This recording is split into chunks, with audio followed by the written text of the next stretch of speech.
Hello, everybody, and welcome to another chapter of Staying Connected with the Worcester Senior Center. I'm your host today, Dr. Michael Hirsch, and we're going to have a nice session with you, hopefully. This is the month of July, start of the summer. The days are long, you know, the sun stays out till like 8:30, and they start to get a little bit shorter towards the end of the month, and you start to notice it, but it's usually sunny and bright, and so many things going on all over the community. We just got through our tercentennial month, but there are many, 4th of July celebrations, and Independence Day is a very, very important part of our history. We have so many community fairs and different block parties, and of course the Woo Sox are in high gear. This is the meat of the minor league baseball season. So there's just a lot of great stuff going on here in Worcester, and I'm glad I can share a little bit of my perspective of what I need to tell you as seniors to have the maximal benefit of the renaissance that we continue to go through, right?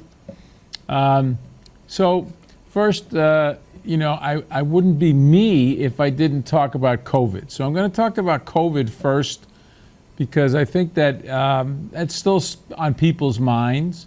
Now, you know that we went through a mini surge. It was a much less higher peak than we saw in December and January with Omicron. This variant of Omicron we just went through came actually supposedly from upper New York State, made its way here. It was the BA2 and then also a little bit of the BA2.12 variant. And it did cause a lot of community spread. It was very transmissible, but it didn't pack the punch that Omicron in December did, because we didn't see the huge bump up in hospital admissions or ICU admissions or deaths, fortunately. But a lot of people got sick. Many people told me, oh, this is the worst cold I've ever had. And people were frustrated because they had been vaccinated and they thought they weren't going to get sick when they got vaccinated, but here they were getting COVID. People that had avoided the whole time of COVID since March of 2020, COVID, now they got COVID, in May or June of 2022. So it's unfortunately the gift that keeps on giving. It keeps having mutations that can escape some of the immunity that we got from the vaccine, but also many of you out there, and you know who you are, you might have gotten your first shot, you might have even gotten your second shot, but you might not have gotten your booster. And if you got your booster, you might not have followed the recommendations that 4 to 6 months after your booster, you should get a second booster. Our numbers here in Worcester have not budged. We are still just about 65% of the community has gotten their immunizations. And just at the end of June, the FDA and the CDC agreed that we could start giving vaccinations to the 6-month-olds until age 5. Now, that's been an untouched population. We haven't had any of those kids allowed to be vaccinated. And so Pfizer and Moderna have come up with their own version of the little kitty vaccine. It has to be given in a series, so you have to get, for Pfizer, 3 shots, for Moderna, 2 shots.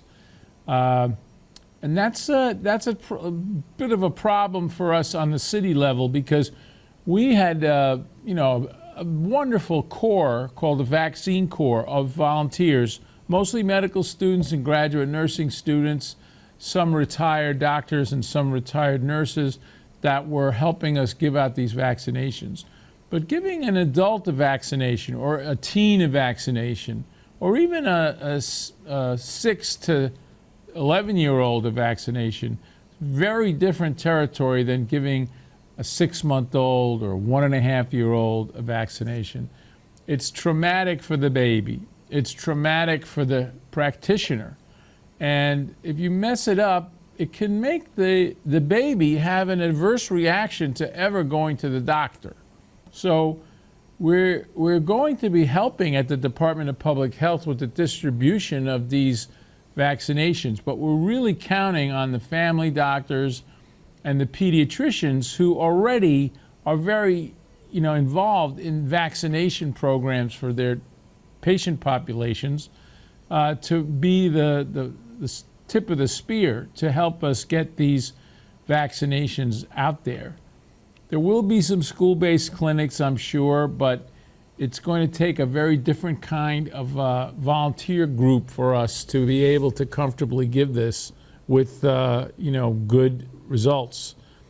And we know that, unfortunately, in that 6 to 11-year-old group, and even in the 11 to 20-year-old group, we don't have great vaccination percentages. We only have about 30% in the 6 to 11 group, and in the 12 to 20 group, it's a little bit higher. It's about 45%. So whether it's reluctance to get a vaccination, whether it's fear of what's in the vaccine, whether it's refusal to get a vaccination, or just kind of a feeling of, let me see how other kids do first. And I think that, unfortunately, our vaccine efforts in this less than 20-year-old group is a big challenge to us. Because those kids, fortunately, don't get as sick as their older counterparts. So you at the Senior Center have been pretty darn good about getting your vaccination rates like into the 90s. And your booster rates are a little bit lower, but you're still very, very compliant with the recommendations.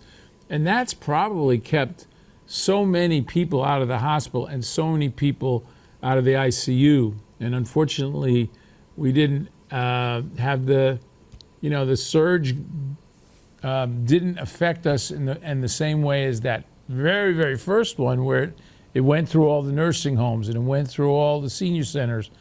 We didn't see that, which is great. So what now?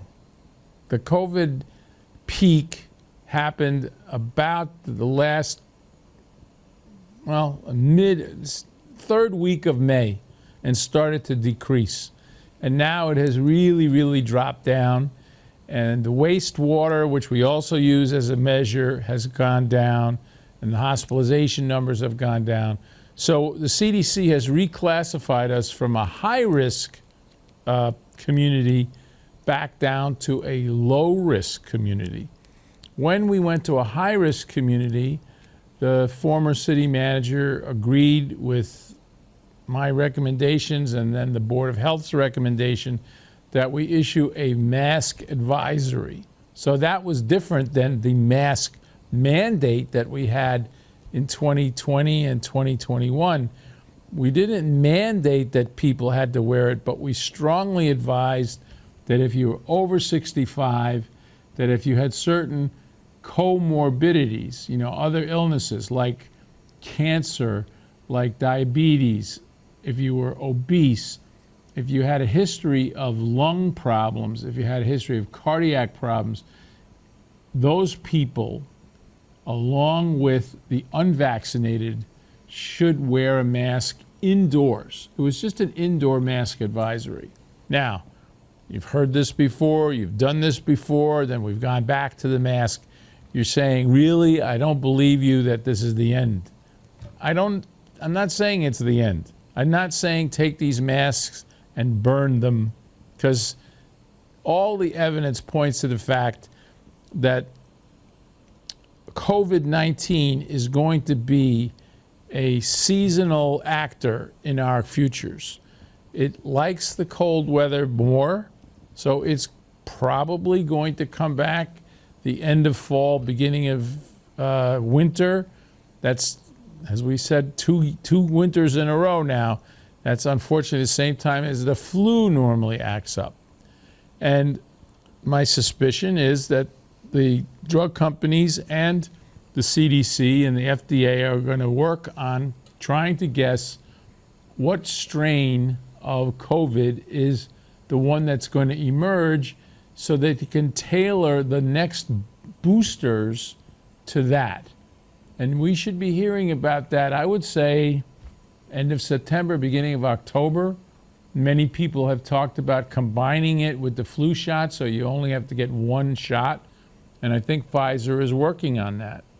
So don't burn your mask yet, because when those surges happen, we're probably going to do what we just did for this last mini surge. We're going to recommend an indoor mask advisory, not a mandate. I don't think it'll come to a mandate. But, you know, Yogi Berra said it's very hard to make predictions, especially about the future. And he's right. I don't have a crystal ball that will tell us. But I do think for the summer, we're going to have a much more normal summer like we usually do. Now, there are things I want to talk to you about for the summer that are health challenges that we see in a normal summer before COVID. And we also have some things that we haven't seen before that we should talk about. And I know people have expressed a lot of worry about it, and I want to at least talk about that first. That is, the name is horrible, monkeypox. Monkeypox.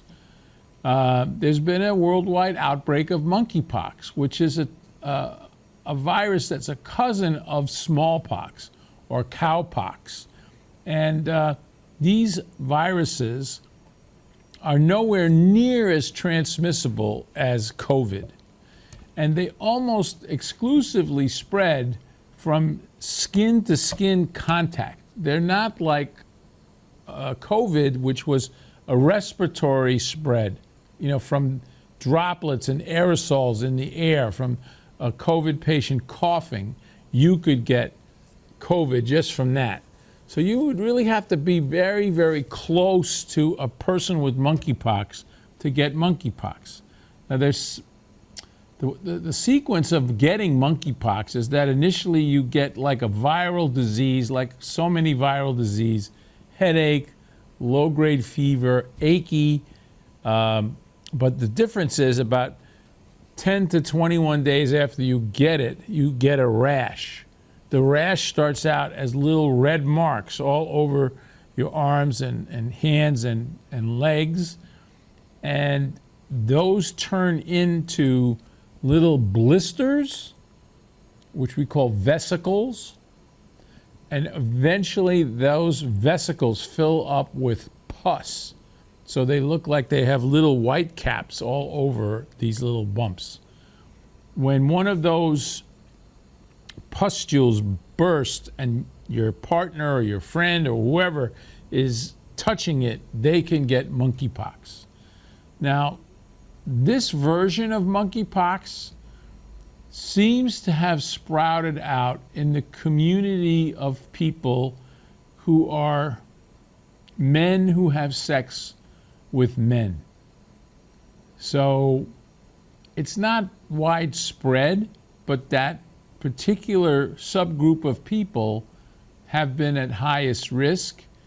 And so, you know, we're trying to get the word out to the population that engages in that kind of sexual activity, that they have to be careful that their partner doesn't have a viral disease or a rash when the sex is happening, because that's how this thing might spread through the community of people who are men having sex with men.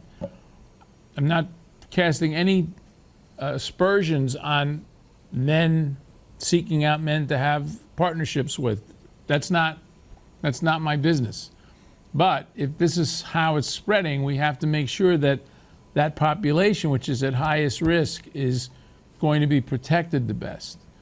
There is some antiviral medication for monkeypox, but in general, it doesn't cause a ton of severe symptoms So most people just let it run its course, but they have to be isolated once you know they have it.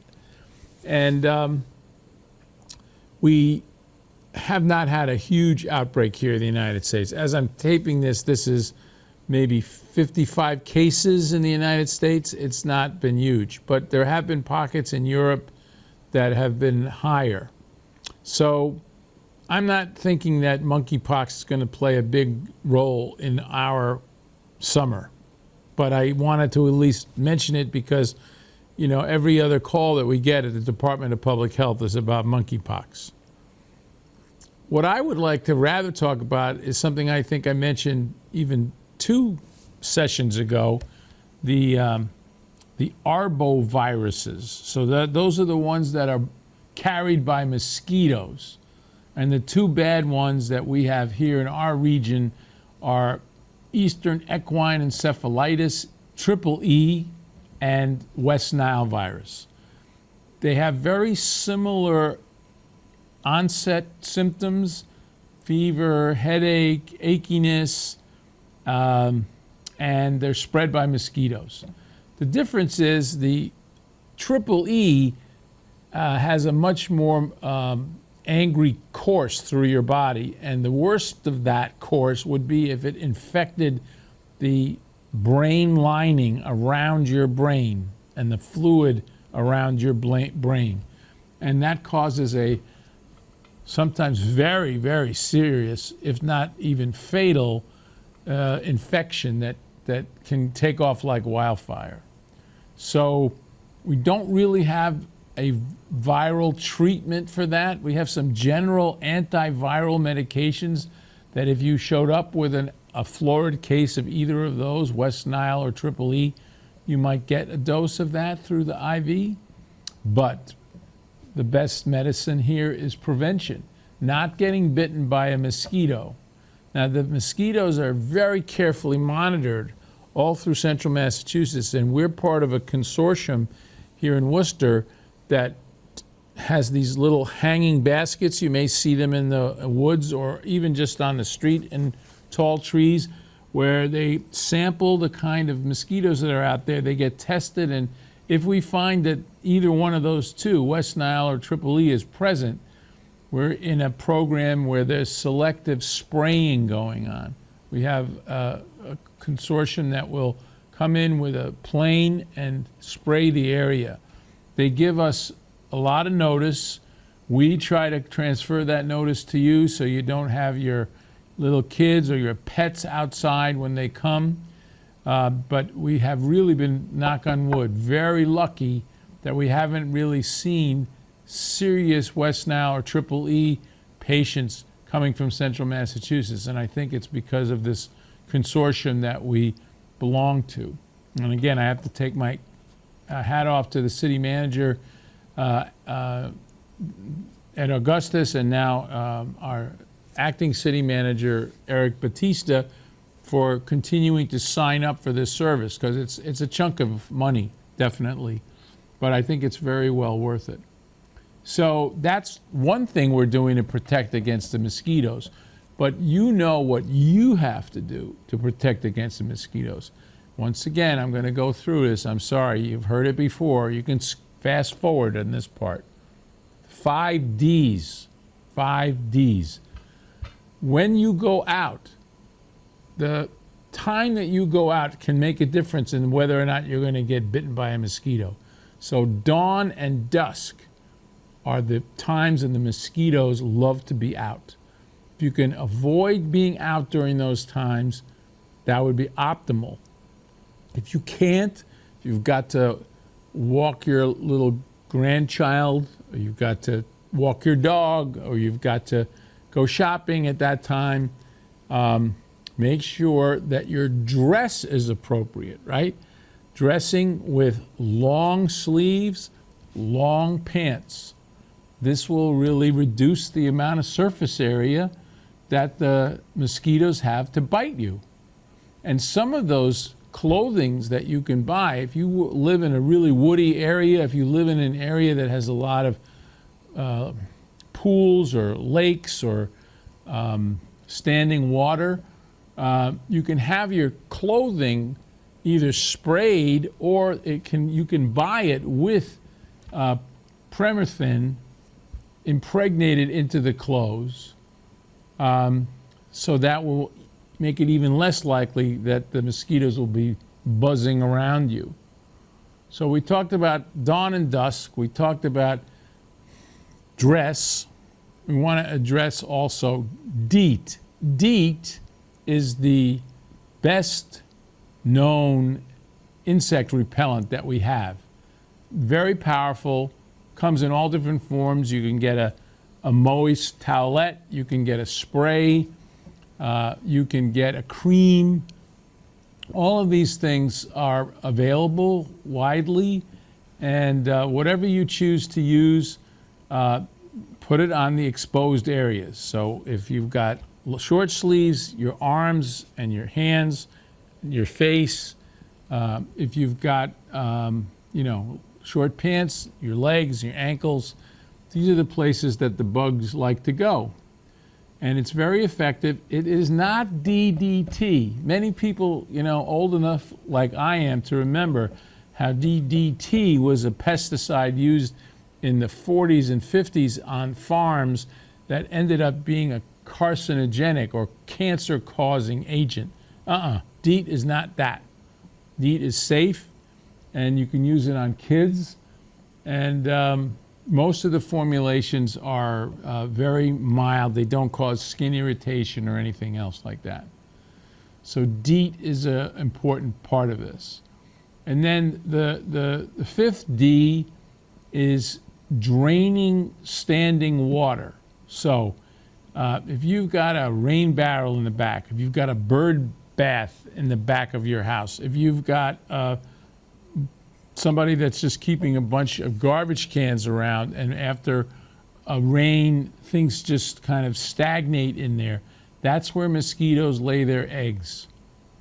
So if you want to hear the interesting story of the Panama Canal again, I think I told that once before. That's how they figured out how to combat yellow fever, which was being transmitted by a mosquito down in Panama. They did all of these things to get rid of the mosquito, including draining barrels and standing water and puddles in the military camps, in the workers' camps.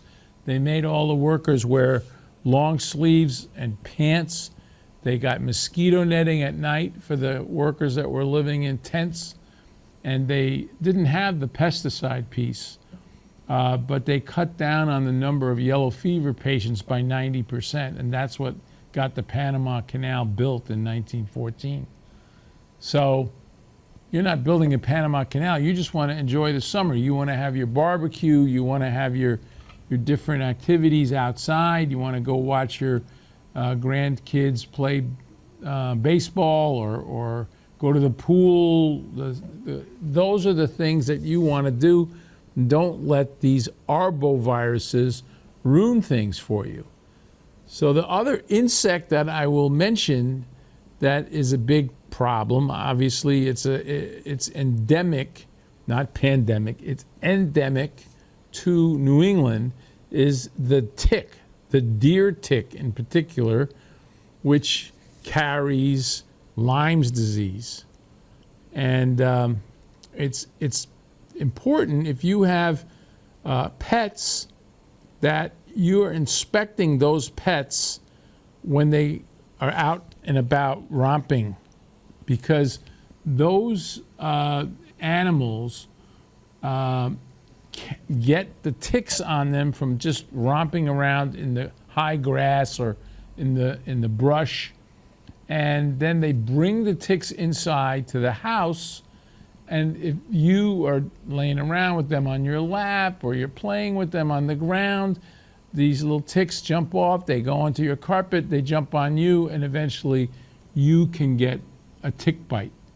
When you get a tick bite, not every single tick is actually going to latch on and get huge. But if you've ever seen that cycle, they start out as being almost too small to see, and then when they actually suck the blood out of you, they get quite big. They're just like 10 times as big as when they started. And you may get this little red mark where they were on. When you try to take them off, you got to be very careful that you do it right from their jaw root and not leave a little piece of the tick still embedded in your skin. So, using forceps or tweezers and really getting down to the root of where they're latched on will help you avoid getting a tick continuing to cause an irritation to your skin. If your tick bite after a day is not red anymore, but instead it looks white around the tick bite and then there's a red halo around it, that's a sign probably that you've gotten bitten to the point where they have injected their bad Lyme's disease germ inside of you. And what I would recommend in that case is talking to your primary care physician. You need to get just 2 or 3 pills of doxycycline, and you can avoid having this cause Lyme's disease. But it's important, I think, out there, especially if you're going in the woods or you're taking a walk into any of our city parks, the ticks are there. Even if you don't see any deer around, believe me, the ticks are there. I have a dog who I have to really check every day. He's got long fur, and it's amazing how many times I find stuff. So those are the insects that we're most concerned about, right? And then the other piece of summer fun that I want to talk about a little bit is water safety. Now, some of you remember, unfortunately, last year we lost Officer Manny Familia when he tried to rescue 2 little boys that had gone into Green Hill Pond, and he wasn't able to survive himself. It's very, very important that when your kids are out and about, and I know a lot of the joy of summer for a kid is just being told, hey, go out and have fun and just be back in time for dinner. But you've got to have some limits set for them. Tell them, don't go into a body of water that's not with a lifeguard. Don't go into a body of water that they've never been to, because there are underwater things that they're not aware of, tree roots and sometimes debris, garbage, because they dive into one of those and they can hit their head on something. It's not safe. So if you're going to go into a body of water, it should be one that has a lifeguard. And you also have to pay attention to the Department of Public Health, and the Department of Public Works puts out an alert about the safety of certain bodies of water, because every once in a while, especially after a bad rainstorm, there may be too high a bacteria level in some of the ponds and lakes around, and you don't want to go in there either, because you can catch one of these E. coli bugs. So I'm a believer that every kid should learn how to swim. I know that's not always possible, but there are lots of things that you can see online. To go to the YMCA, the Boys and Girls Club, the WSC, they're all offering swim lessons. And if you're going to have a safe summer for a long period of time, the best thing is to have your grandkids or great-grandkids learn how to swim. And if they learn how to swim, they should definitely pass that knowledge on. The additional piece of this is that we need to make sure that if you're living on a body of water, or you go in a personal watercraft, those ski-doos, those kind of motorcycles on water, everyone should wear a flotation device. If you're going in a boat, everyone should wear a life preserver, some flotation device. We just lost a young person who was out on a boat, fell overboard, and and drowned in Lake Quinsigamon. Every year we have some of these drownings, and it's always people that are on the boat not wearing life preservers. And I don't think it's as comfortable as when you're just sitting there in your bathing suit and enjoying the sun and all that. But it's really a smart idea, particularly if you're not a great swimmer. And some of these bodies of water have lots of currents that you're not aware of, and you shouldn't go out there unless you know the water really, really well.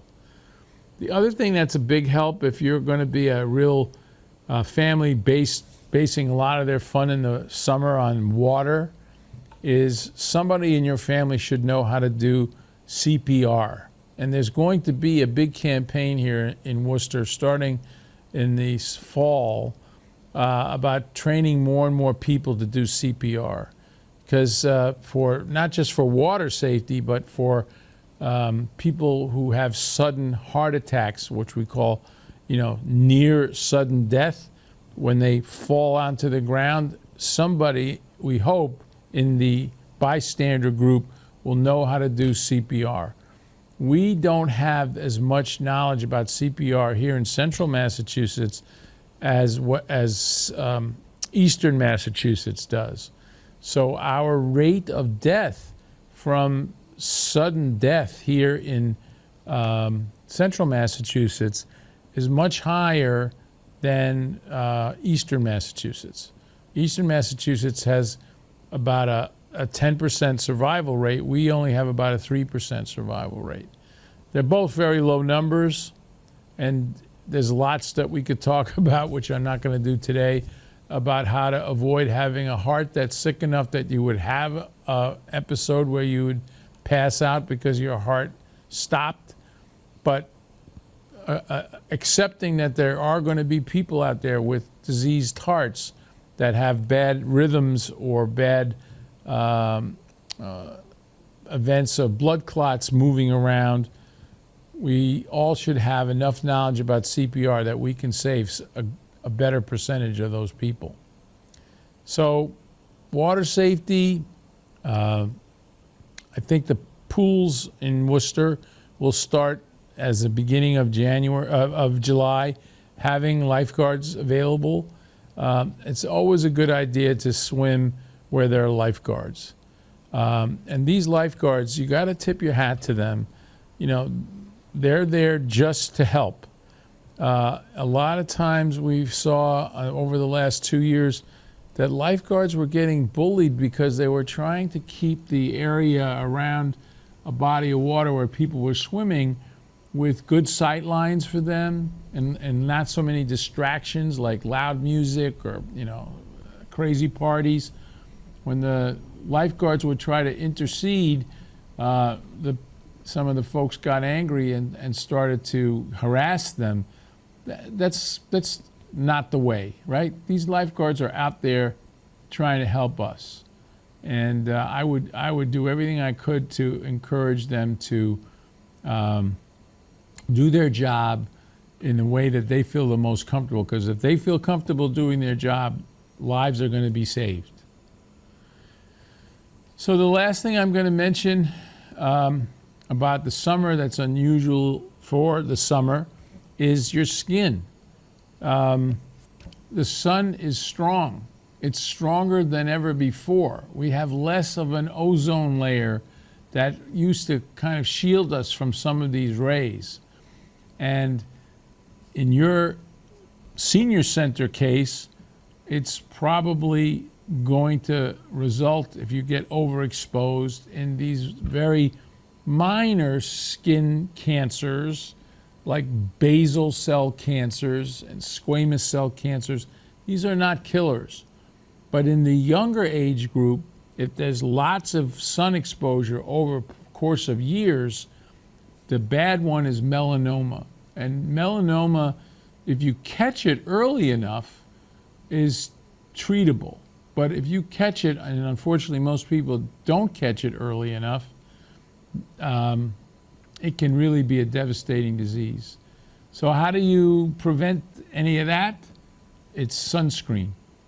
SPF 30 minimum, I would I would recommend higher. The days of having the beautiful suntan being an attractive thing, I don't think that's the right way to go. Get a kit and bronze your granddaughter or grandson with a spray, but don't let them get the bronze from the sun. You should put on a good layer of sunscreen and try to get the ones that are advertised to say that they can be worn and they last through the day, so that every time they go into the water, you don't have to reapply it. But if they've really been in the water, 6 hours on and off, you should put at least another coat on before the end of that time. Many people don't realize because of people with darker skin, melanoma still happens. Melanoma is harder to people with darker skin. So we don't want to neglect that. Our Department of Dermatology, the medical school, is doing a lot of informational campaigns about the Latino and Black community, realizing that they also can get melanoma. Or skin cancers in general, like the other ones I mentioned, and how to detect them. So that you can go online and look at some of those informational postings that they have about people of color developing skin issues. And so I think the summer is just the greatest time. Your grandkids, your kids growing up, how much fun they had not going to school. It is a wonderful time. It's a great time for families to have reunions, get-togethers, and gatherings. You just have to be very safe. There's so many hazards. I can't even mention it. Just half hour segment. We do see our share of fireworks injuries. Fireworks are not legal in the Commonwealth. So many people take a trip over the border to New Hampshire. They bring the fireworks down, and mishaps happen. Fortunately. It's mostly superficial skin stuff, but we've children lose an eye, lose fingers, get fairly severely burned. We've also seen kids get burned because of bonfires or barbecues where people are applying lighter fluid, and the flame suddenly pops out, singes people, burns people. Yeah, you just have to be careful, especially with little kids running around while you're got some kettle with charcoal going. And also be aware that if you are doing this in a park, it's got to be done. In a way that when you're done, that fire is out. Because with the very warm conditions, and there usually is some kind of drought situation that comes upon us now in the summer months. It's a tinderbox out there. You don't want to be the spark that causes some forest fire, wildfire, brush fire. That's not the way we want to spend the summer either. And then the general injury prevention stuff, I've talked to you about this.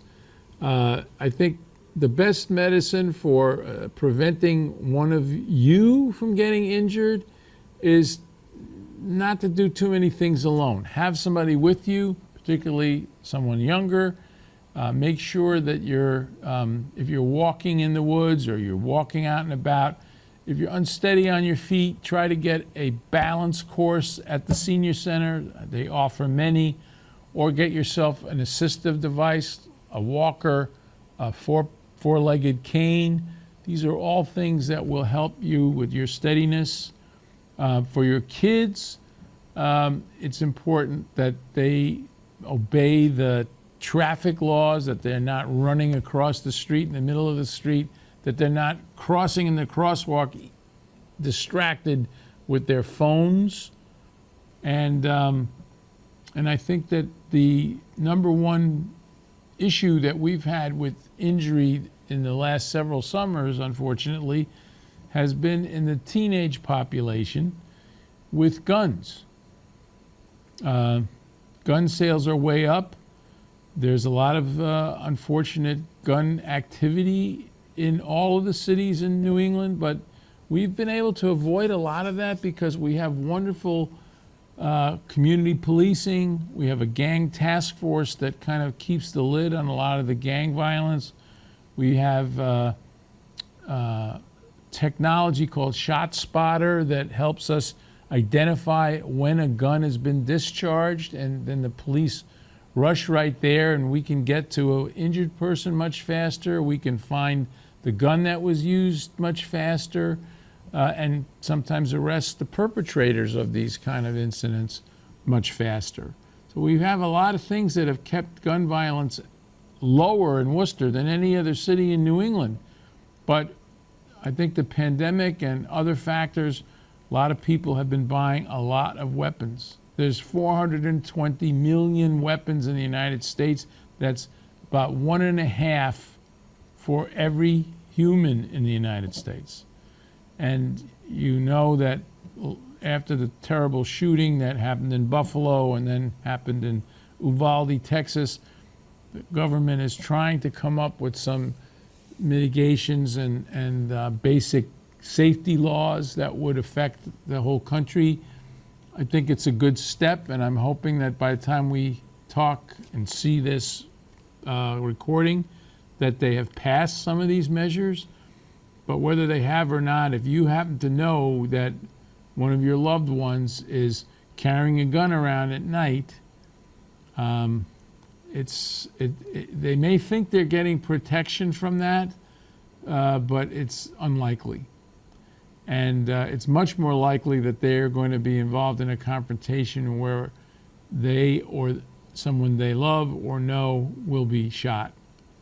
So the summer, because of the hot weather, because of the high adrenaline, how people seem to react to confrontation,